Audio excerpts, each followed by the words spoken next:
The number on my last performance review was $94,000. I remember staring at it on my laptop screen in the break room thinking, after 11 years, that's what they think I'm worth. $94,000 to the man who rebuilt their entire client analytics system from scratch, who personally trained every junior associate that came through the door between 2013 and 2022, who stayed late every single Thursday for 2 years straight to make sure the quarterly reporting went out clean. $94,000. And my boss, a man named Clifton, had the nerve to call it competitive. Let me back up. My name is Nathan Oakes. I'm 51 years old, and I spent the better part of my career at a mid-sized financial consulting firm in Charlotte, North Carolina, called Meridian Advisors. Not a household name, but significant enough in the regional market. About $340 million in assets under management at their peak, a client roster that included some of the bigger manufacturing operations and real estate developers in the Carolinas. I joined them in 2012 as a senior data analyst. Within 3 years, I had quietly become the person the entire firm depended on for anything involving numbers, modeling, or client-facing risk presentations. I want to be honest about something before I go further, because I've thought about this a lot. People ask me, friends, former colleagues, even my wife, why I didn't push back sooner. Why I didn't demand more, negotiate harder, walk out the door years before I eventually did. And the honest answer is, I believed them. When Clifton and the partners would say things like, "We're positioning for a big expansion, hang tight," or "You're on the short list for the director role when we restructure," I actually believed it. I'm not a naive person. I have an MBA from UNC. I've read every negotiation book you've heard of, but there's something about working somewhere long enough that you start to mistake familiarity for security. You start to think loyalty is a two-way street because you've never tested whether it actually is.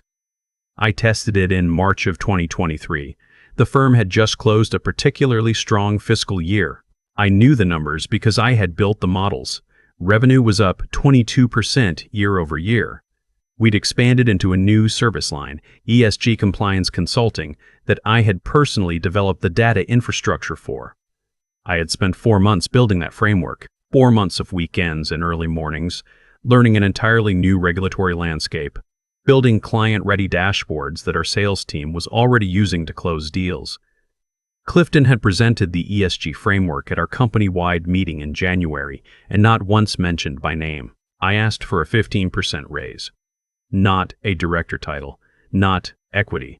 Just 15% on top of my base, which would have put me at around $108,000.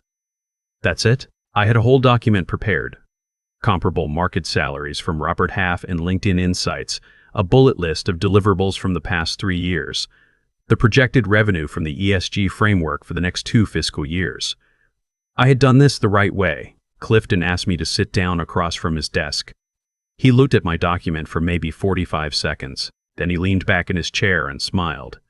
Not a warm smile, the kind that people give when they think they already know how something is going to end. And he said, "Nathan, 15% is a big ask for someone in a support function." Support function. I'm going to remember that phrase for the rest of my life. The ESG compliance framework that his sales team was using to land 6-figure contracts was built by a support function. I didn't yell. I didn't flip the document across his desk. I'm not that person. I said, "Can you walk me through your thinking on that?" And he said, I'm paraphrasing slightly but not much, that the firm was going through some restructuring, that the director role we'd discussed was now uncertain, and that the best he could offer was a 3% cost of living adjustment, the same as the admin staff, the same as the guy who maintained the printer fleet. I thanked him for his time. I shook his hand. I walked back to my desk, opened a new browser tab, and started updating my LinkedIn profile. The thing about working in financial consulting for 11 years is that you develop relationships, industry conferences, client introductions, referral networks.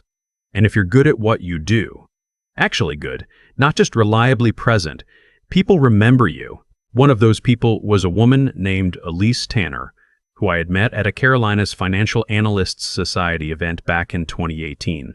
She was running business development for a firm called Veritas Capital Group, which at the time was a scrappy boutique operation out of Raleigh. By 2023, Veritas had grown considerably. They had picked up 3 major regional bank clients and were expanding their analytics function. Elise and I had stayed in touch loosely, the occasional LinkedIn comment, a brief conversation at the annual Charlotte CFO Summit. She had reached out to me twice in the past 2 years, once to ask if I knew any good analyst-level candidates, and once just to check in. I hadn't thought much of it. I was loyal to Meridian. After the meeting with Clifton, I thought about it. I sent Elise a message that evening. Nothing dramatic, just, "Hey, hope you're well. If Veritas is still building out the analytics team, I'd love to catch up." I hit send and then closed my laptop and went to watch TV with my wife because I didn't want to think about it too hard. She responded within 2 hours. "Nathan, was hoping to hear from you. Call me tomorrow. I want to be honest about what I felt in that moment." It wasn't excitement exactly. It was something more complicated, a kind of quiet grief mixed with relief. Like when you finally see something clearly that you had been avoiding looking at. 11 years, and it took one 45-second glance at a document and the phrase "support function" to make me understand what I actually was to them. I called Elise the next morning from my car in the Meridian parking garage before I went inside. We talked for almost an hour. She asked me to walk her through the ESG framework I had built. I was careful. I didn't share anything proprietary, didn't send any files, but I described the methodology, the approach to data sourcing, the structure of the client dashboards. I developed this framework independently, drawing on regulatory publications and publicly available SEC guidance. The core intellectual approach was mine. Clifton had never asked me to sign anything beyond my standard employment agreement, which I'd reread it carefully, did not include a non-compete clause. That was a detail I had noted back in 2012 when I joined, and one I had quietly kept in mind ever since. Elise said, "We've been trying to build something like that for 8 months and getting nowhere. How soon can you meet with our managing partner?" I said, "How's next week?" We met at a restaurant in Raleigh the following Wednesday. I took a personal day, told Meridian I had a medical appointment, which wasn't entirely untrue because I had a dentist visit that morning. I sat across from Elise and Veritas's managing partner, a man named Charles Ford, who had been in this industry for 30 years and had the directness that comes with it. He didn't waste time.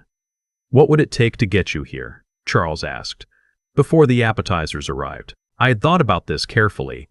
I gave him a number. I said I wanted $155,000 base, a director of analytics title, involvement in client-facing work, and a clear path to senior director within 2 years contingent on performance benchmarks that we would define together. I said it the way I had always presented data, calmly, specifically, without apology. Charles looked at Elise. Elise looked at Charles. Then Charles said, "We were thinking $145,000 to start, with a 6-month review. We can do the title and the path you're describing. Is there room to talk?" There was room. We landed at $150,000 with a performance review at 9 months. I shook both their hands, drove back to Charlotte, and sat in my driveway for a while before going inside. My wife Carol was at the kitchen table when I came in. She looked at my face and said, "What happened?" I told her. I told her everything. The meeting with Clifton, the phone call with Elise, the lunch in Raleigh. I had been carrying it alone for 8 days, and I hadn't realized how heavy it was until I said it out loud. She listened to the whole thing. When I finished, she was quiet for a moment, and then she said, "Why did you wait so long to tell me?" I didn't have a good answer.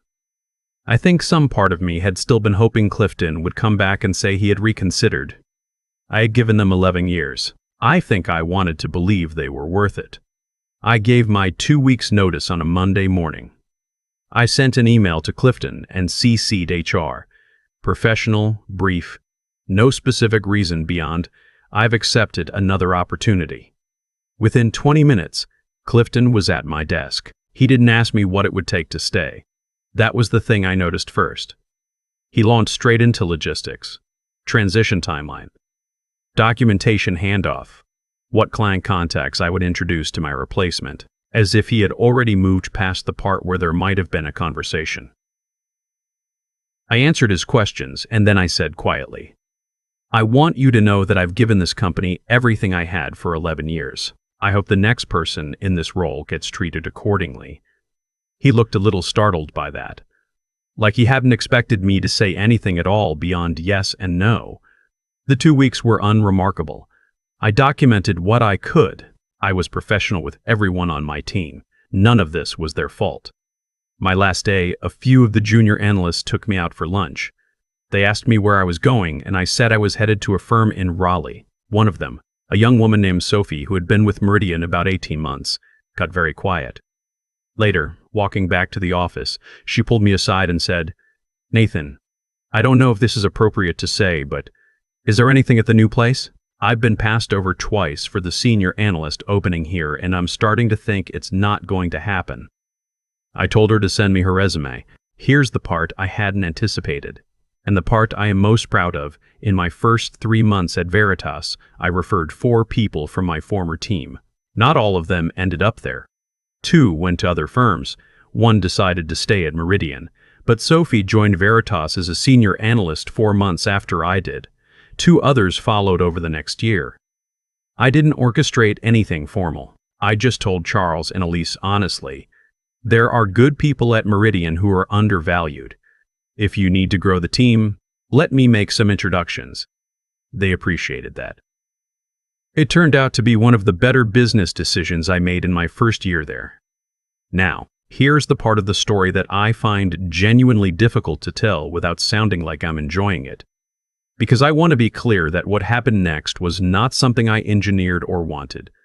I just built something real in a place that valued it, and the market responded. 6 months after I joined Veritas, we landed Hargrove Construction, one of the largest commercial real estate developers in the Southeast, as a client. It was a $2.1 million engagement, multi-year, anchored significantly around the ESG compliance consulting framework I had built. The deal was done publicly enough that it got a brief mention in the Charlotte Business Journal. Meridian had been pursuing Hargrove for 2 years. I know this because I had been part of the initial pitch team back in 2021. They hadn't closed it. We did in part because our ESG infrastructure was demonstrably more sophisticated than what they could offer. I heard through a former colleague that Clifton saw the announcement. That same colleague told me, "I'll never know if this is exact," that Clifton's response was something along the lines of, "How did Veritas build that so fast?" I also heard that 3 months after I left, the ESG service line at Meridian had effectively stalled. With no one to maintain or develop the framework, the dashboard stopped being updated. A key client asked pointed questions about the data quality, and 2 prospects they had been in conversations with decided to go elsewhere. I heard these things. I didn't seek them out, and I want to be honest. Some part of me felt something when I did. I'm human. 11 years is a long time to give to something, and when you find out the thing you build was load-bearing in ways they didn't understand until you were gone, there's a feeling that's hard to describe. Not quite satisfaction, not quite sadness, something in between. The lawsuit, such as it was, arrived about 8 months after I left. Meridian's attorney sent a letter to Veritas claiming I had misappropriated proprietary methodology. Veritas's legal team responded by walking through the documented origin of the framework, the regulatory sources I had cited, the publicly available SEC guidance, the development timeline. They also noted that my employment agreement at Meridian had contained no non-compete clause and no IP assignment clause that extended to independently developed methodologies. The letter went quiet. We never heard another word about it. Charles told me afterward, "They were hoping you had signed something you didn't remember. A lot of people don't read their contracts." I read my contracts. I had read that one in November of 2012, sitting at my kitchen table on a Tuesday night, before I signed it. I'd thought at the time, no non-compete, that's interesting. I filed that detail away and never expected to use it. I've been at Veritas for almost 2 years now. Last fall, I was promoted to Senior Director of Analytics. My team has 6 people. We are currently building a risk modeling platform that I expect will be a core Veritas offering within another 18 months. My base salary is now $168,000, with a performance bonus structure that brought my total compensation to just under $190,000 last year. I don't tell you the numbers to brag. I tell you because I spent 11 years not knowing my own market value. 11 years where I let someone else put a number on what I was worth, and I accepted it because I was busy being loyal and believing in promises and staying late on Thursdays. Those numbers are what it looks like when the market is allowed to tell you what you're worth instead of a man in an office who sees you as a support function. Sophie got promoted to lead analyst at Veritas 6 weeks ago. She sent me a message that just said, "Thank you for the referral. Life-changing." I printed it and taped it to the side of my monitor. The thing I want to say to anyone who's reading this and recognizing something in it: I am not special.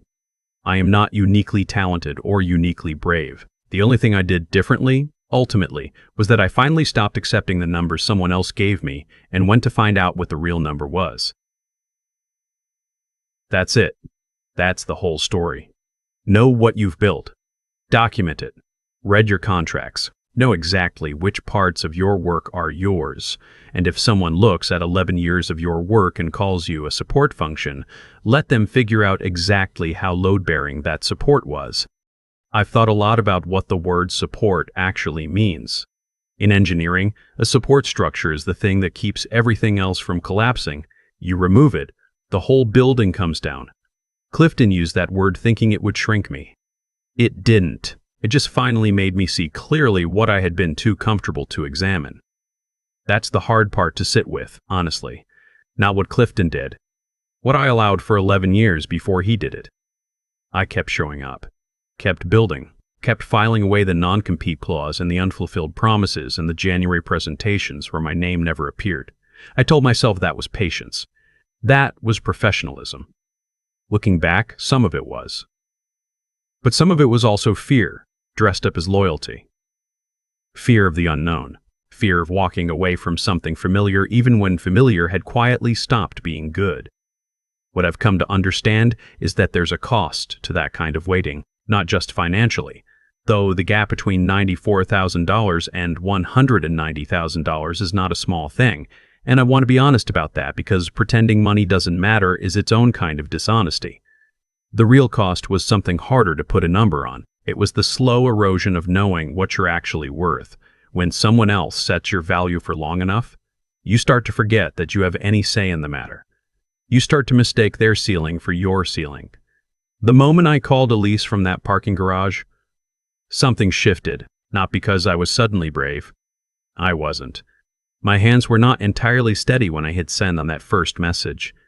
But there's a specific kind of clarity that arrives when you stop trying to be valued by someone who has already decided what you are. You stop arguing with their math and you just go find out what the real number is. What Clifton never understood, what I think a lot of people in positions like his never understand, is that the work doesn't disappear when the person does. The ESG framework didn't stop existing because I walked out the door. The dashboards didn't maintain themselves. The methodology I had spent 4 months building didn't transfer to someone else's brain because I cleared out my desk. You cannot take credit for a system and then act surprised when the system stops working without the person who built it. That's not revenge. That's just physics. And Sophie, I think about Sophie a lot. She had been passed over twice. She was already starting to quietly accept that Meridian was her ceiling too. Sometimes the most important thing you can do when you finally find your way out is reach back. Not out of guilt. Out of the simple recognition that you know something now that someone else needs to hear. You know that the ceiling isn't real. You know that the number on the performance review is not the final answer. You know that 11 years of documented, demonstrable work does not just evaporate because one man in one office decided to smile and say, "Support function." I know that now. I wish I had known it sooner. But I know it, and I'm not going to pretend otherwise. And I'm not going to stop saying it.